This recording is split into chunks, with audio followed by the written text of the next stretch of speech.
I found a hidden campsite along with some rules. Been solo hiking Black Pines for a few days. I was about to loop back when I spotted this narrow, overgrown path, cutting off from the main trail. No markers, no footprints, just trees growing too close together, like they were hiding something. Obviously, I followed it. About a mile in, I found this small clearing, super isolated, just a crumbling fire pit, half rotted log, and a big tree with something nailed to it. Found this list carved into a plank of wood, not printed, not burned, carved deep with a blade. Swear to God, it felt like I just walked into a creepy pasta. Do not acknowledge anyone outside your campsite after sunset. Do not leave food out after 10:13 p.m. exactly. If you hear your name whispered, do not respond. From midnight to 12:17 a.m., stay inside your tent. Do not look outside no matter what you hear. If you wake up to the smell of campfire smoke, check your fire immediately. If it's not lit, do not leave your tent. Do not follow any lights into the woods, even if they look like flashlights. Before you leave, bury this list deep. Do not attempt to leave until the third sunrise. So yeah, I'm sleeping here tonight. Looks chill. No signal though. If Slenderman shows up, I'll update in the morning. 5:12 a.m. I should be dead. Night 1. I crashed early, was out by 11. Dead quiet, no bugs, no wind, no nothing. Woke up at around 2 a.m. to someone whispering my name. Jake. Right outside the tent. Soft, familiar, almost like my sister's voice. She's been dead for 5 years. Jake, I'm cold. I froze. Then I remembered the list. Rule 3. If you hear your name being whispered, do not respond. I held my breath. But then the voice got closer. Right against the fabric. Please. And like an idiot, I whispered, "Who's there?" The voice stopped. Then something started crawling around the tent. Not walking, crawling. I heard nails scraping across the dirt, a heavy belly dragging it.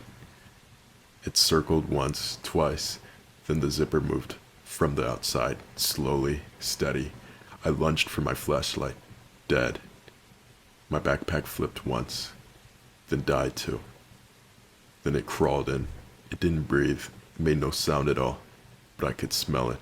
Rotten metal. Then I felt fingers wrapping around my ankle. Long, thin, wet. I kicked. It pulled me once, hard, tearing my sleeping bag and smashing my leg into the floor. Then it let go. It just stopped. It left. No sound, just movement. The tent shifted as it crawled back out. It didn't kill me. It wanted to see what I'd do next. Morning. 3 long scratches down my calf. Not deep, but clean. The tent flap was open. The nylon burned along the zipper seam. And on the inside wall, a black handprint. Too long, too many fingers. I packed up and tried to leave. I walked east for hours. Eventually ended up back at the clearing. Same tree, same fire pit, same rules. Except now I really read them. 8. Do not attempt to leave until the third sunrise. Night 2. I did everything right. Buried my food, zipped the tent. Crawled in at 11:50 p.m. Sat with my back to the wall, knife in hand. Midnight hit. I waited. 12:03 a.m. Something brushed the outside of my tent.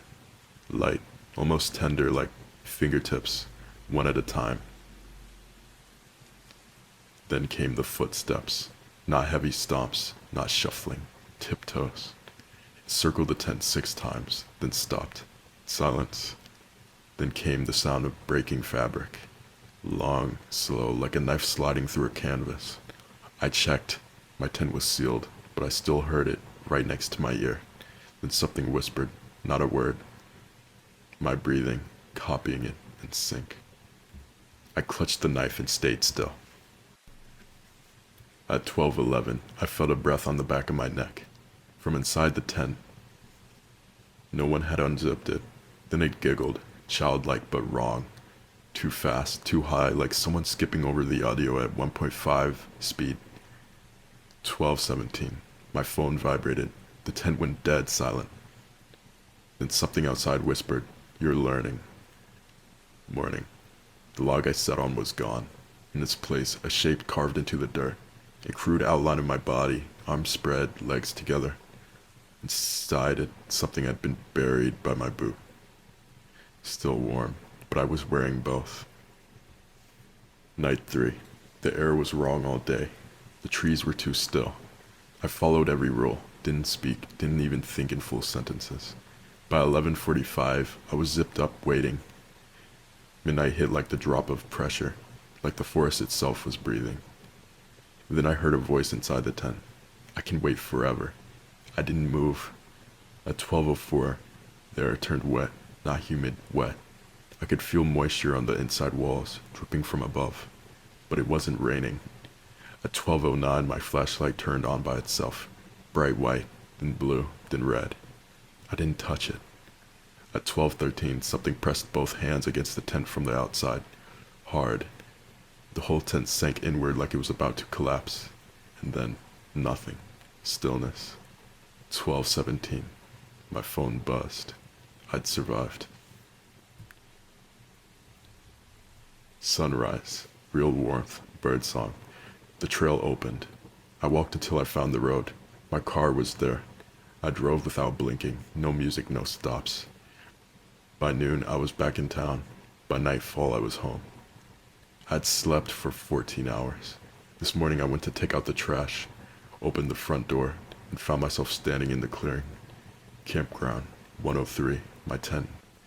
The same tree, same list nailed to it. But now, carved into the wood beneath the rules. Nice try, Jake. So close. I looked down, still holding the original list. The one I tore off the tree before I left. The one I never buried. I thought food was going to be my biggest issue. Turns out I was the food. The rules worked. For a while. They protected me to make me think I had a chance. But when I broke the last one, that was it. No more conditions. No more midnight windows or whisper voices or warning signs. Now they come whenever they want. I'm not home. The door I opened, it wasn't my apartment. It was the clearing, the trees, the tent. The thing crouched just outside the firelight, wearing a version of my face that smiles too wide. I tried to run. Didn't make it far. They tore something in my leg. I can't feel my foot. I don't think they're trying to kill me. I think they let me get away on purpose, so I'd come back, so they could watch me break.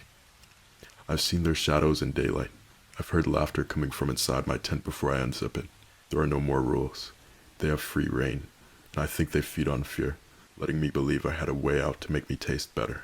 I don't know how much longer I have, but I think they're done playing, and now they're just hungry.